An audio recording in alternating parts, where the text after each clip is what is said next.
मराठी भाषेला फार मोठा इतिहास आणि पाठबळ आहे, त्यामुळे ही भाषा नष्ट होणारी नाही. मात्र ग्लोबल युगात मराठी भाषिक पाल्यांना आपणास फादर्स मम्मी बोलायचे शिकवत असतील तर त्यांच्यासारखे दुर्दैव नाही. तसेच माणूस जसा आहे तसा जगण्याचा प्रयत्न करतो, मात्र त्याच्या जीवनप्रवासात त्याला अडचणी, आव्हाने, संघर्षाचा सामना करावा लागतो. त्याचा सामना कशाप्रकारे करावा पुस्तके माणसाला शिकवतात, असे मत ज्येष्ठ इतिहास अभ्यासक तथा सेवानिवृत्त शिक्षक G.A. सावंत यांनी व्यक्त केले. मुंबई मराठी ग्रंथ संग्रहालयाच्या निवडणुकीत दिनेश राणे यांची संचालक मंडळावर निवड झाल्याबद्दल गोपुरी आश्रमाच्या वतीने G.A. सावंत यांच्या हस्ते त्यांचा सत्कार करण्यात आला. या प्रसंगी श्री सावंत बोलत होते. यावेळी दिनेश राणे, नगर वाचनालयाचे सहकार्यवाह D.P. तानवडे, आश्रमाचे अध्यक्ष राजेंद्र मुंबरकर आदी उपस्थित होते. त्यावेळी लायब्ररी म्हणजे काय अवस्था होती ते तुम्हाला सगळ्या साधे शब्द सांगितले. पण मला एक थोडासा अनुभव होता. मुंबईत असताना, विद्यार्थी असताना मी एका लायब्ररीचा सेक्रेटरी म्हणून काम करत होतो. कारण ती लायब्ररी मी ज्या खोलीत राहत होतो पहिल्या मजल्यावर, त्याच्या खालच्या मजल्यावर शिक्षित होतो. अभ्यासाला वेळ मिळावा, जागा मिळाली म्हणून मी त्याच्यात गेलो. आणि त्यामुळे मला वाचनाचा सहवास लावला. सहवास हा शब्द होता. आणि त्यापासून ही जी आता त्या तुम्ही बसलाय त्यापैकी अर्धा डझन मुलं माझी इथं माझ्यासमोर आज या वयात दिसत आहे. आणि हे वय कसं आहे, वाटेत मला कोणीतरी विचारलं नातीचं नाव काय, तुम्ही गप्प बसतो, आठवत नाही, समजत नाही, लक्षात येत. म्हणून मी तुमच्यापैकी या माझ्या दोस्तांच्यापैकी कोणाचंही नाव घेतले नाही. माझी चूक होणार अशी अवस्था आहे. पण मग ठीक आहे, बरं आहे, ही अवस्था यायची, सगळ्यांना यावी. सगळ्यांना मला आता 92 वर्ष चालू आहे, त्या दृष्टीने सगळ्यांच्या वाट्याला अशा प्रकारचं आयुष्य यावं अशी मी देवाजवळ प्रार्थना करतो. कारण मला देवाने खूप दिली. मी मग तुमच्यासमोर बसलो किंवा बोलायला लागलो ते मला खूप बरं वाटतं. तर ही माणसं आहे, या माणसाने आपलं आयुष्य दिलं आहे या कामासाठी. आणि अशी माणसं जोपर्यंत समोर आहेत तोपर्यंत कशाची भीती बाळगत नसेल काळ केवढाही त्यात काही नाविन्य नाही, वेगळेपण नाही आणि अतिशयोक्तीही नाही. हे आहोत आपण असे. मला आश्चर्य वाटतं, मला बरं वाटतं. आणि एक कौतुकाची गोष्ट आहे, तुमच्यातले अर्धा डझन माझे विद्यार्थी आणि ते चालवत आहेत. यांच्यासारखी माणसं त्यांना मार्गदर्शन करतायत आणि ही एक चांगली गोष्ट होते. ही जी संस्था आहे, ही संस्था हा ऑक्सिजन होत आहे ती या देशात, या भागात. त्यांच्याकडूनच आम्ही लायब्ररी घेतली. भाई वेळेकर आणि मी दोघांनी ते सुरू केलं. त्याला एक ग्रुप आलं. पण दिवस असे होते की 6 रुपये भाडं होतं. निशानदार म्हणून मालक होते त्या मांगराचे. त्या मांगरात ती लायब्ररी होती आणि त्याचं 6 रुपये भाडं देता येत नव्हतं म्हणून निशानदार दिसले की भाई वेळेकर आणखी मी दुसऱ्या गल्लीत बसायचो. अशी अवस्था आमच्या लायब्ररी होती. ती लायब्ररी आज तुम्ही करतायत, चालवतायत आणि ती चांगली आहे. बरोबर, असं काही करा की त्या ठिकाणी राजकारण हा शब्द नको. राजकारण करा, पण त्यासाठी एकत्र येऊन सामाजिक कार्य करतो तसं ढोंग करू हे नको. आणि हे सोंग किंवा ढोंग एकदा सुरू झालं की मग स्वतःलाच ते त्रासदायक असतं. मी जसा आहे तसं लोकांनी मला पाहावा आणि त्याच्यात काय अडचणी असतील तर मला त्या समजाव्यात, त्यांनी सांगाव्यात. असं जीवन जगूया आपण. आणि हे जगणं पुस्तक शिकवतं म्हणून पुस्तक होतं. पुस्तक त्यासाठी, पुस्तकात बाकी काय असतं. माझे अनुभव मी प्रामाणिकपणाने दिलेले तर ते चांगल्यातलं चांगलं पुस्तक होईल. पण मी प्रामाणिकपणे लिहितोय का हा प्रश्न आहे. आणि म्हणून आपण ज्या प्रामाणिक माणसाने काही चांगलं लिहिलं ते वाचूया. भाषा सुधारण्याचं काम काळजी करू नका, चांगलं होईल. पण मगाशी मी सांगितलं ना ते तुम्ही करू. तेवढं जरी केलं तरी भाषा ही कच्ची नाही आहे, साधी नाही आहे. आणि कितीतरी वर्षाचं पाठबळ आहे त्या भाषेला, कितीतरी वर्षात ती अशी नष्ट होणारी नाही.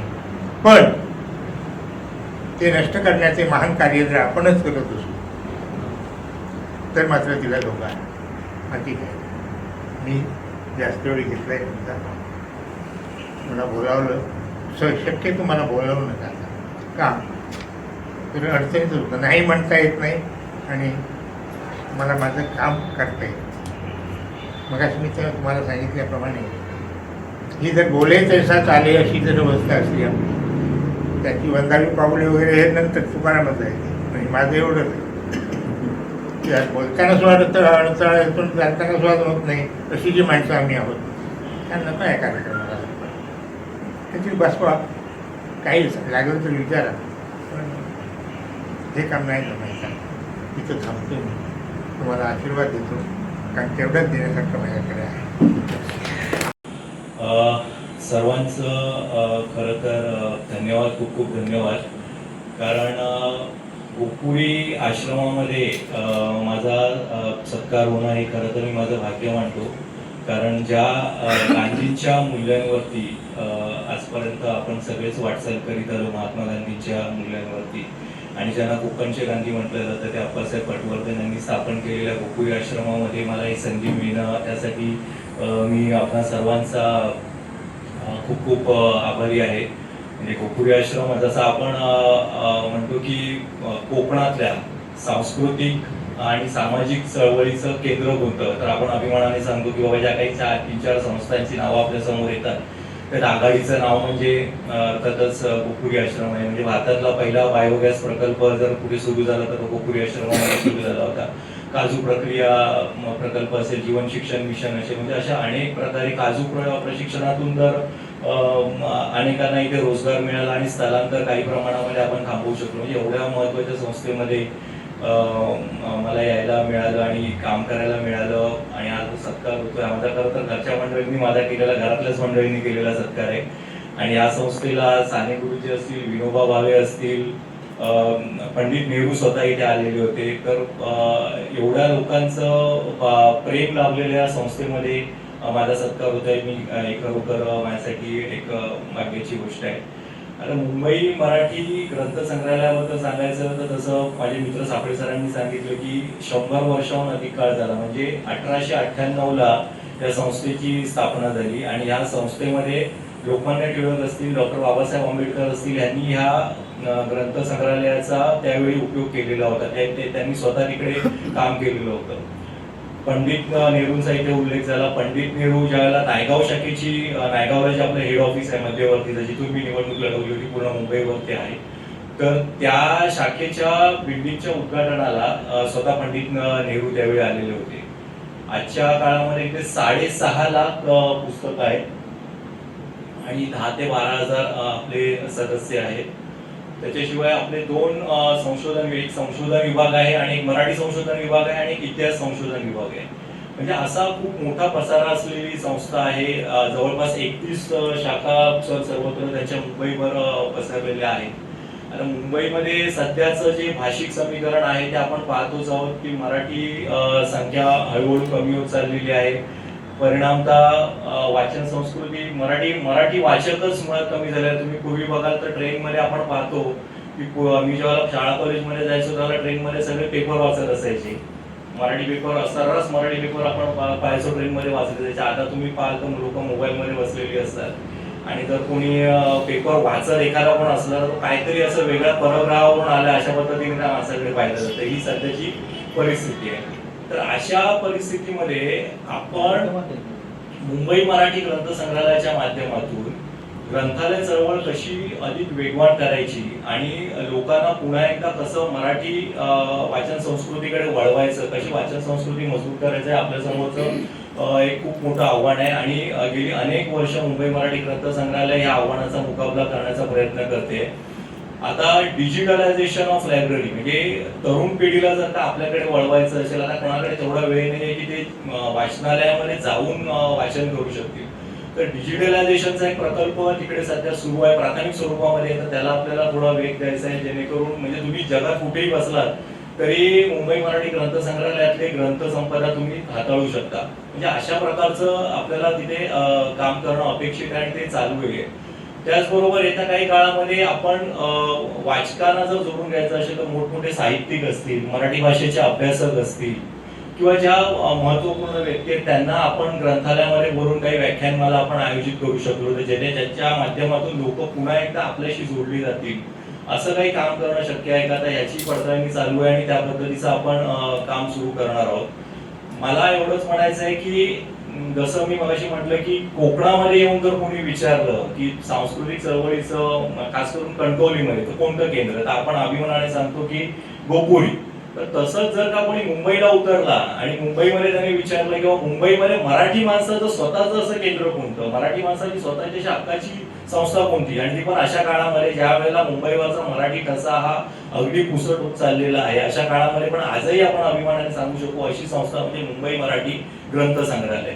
तर हे एवढं मोठ्या ग्रंथ संग्रहालयामध्ये मी तुमचा प्रतिनिधी म्हणून मी तिथे जाणार आहे.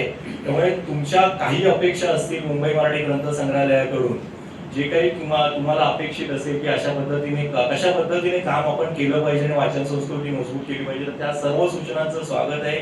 तुमचा प्रतिनिधी म्हणूनच मी तिथे जाणार आहे. काही असेल कोणतंही मुंबई मराठी ग्रंथ संग्रहालयाशी संबंधित तुम्हाला असं वाटतंय की याच्यामुळे वाचन संस्कृती वाढू शकेल, ते मला सांगा, तुम्ही कळवा, आपण त्यावर काम करू. सर्वजण तिथे अगदी खेळीमेळीच्या वातावरणामध्ये आपण तिकडे सर्व काम चालू असतं.